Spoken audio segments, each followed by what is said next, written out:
Do you think it takes a level of bravery to move away from, if you're a listed company, etc., to move away from the norm, the expected, to take that step to have someone a different profile that adds a new voice, not necessarily in a next generational board, but just actually invite difference.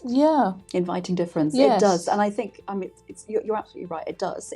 But at the same time, I think there's a big yes and in this. So, and again, this is also part of my mission, where if we are inviting, as organisations across all aspects of business and society, a different type of thinking, where we're putting in place structures for more people to have opportunity on what I see as also by default pathways and pathways and paths to board roles earlier. Again, next generation board is very obvious, but there are so many other ways in which we can do that.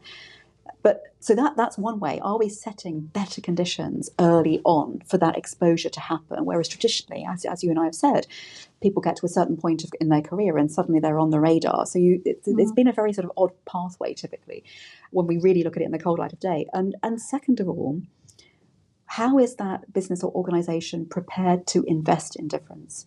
Because we also know, and there are countless cases where somebody's being brought in, we need digital expertise.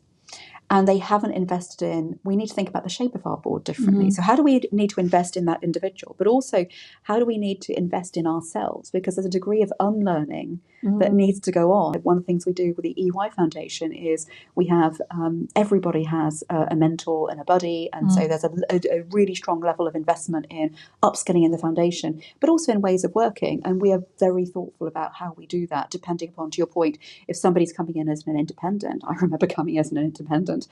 I didn't speak EY. That's first of all a language we have to learn.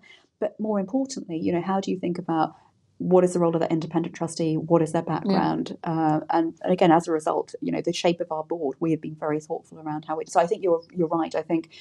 And it's interesting as we look at, I know you at Egon have done lots of studies and research around the shapes of boards.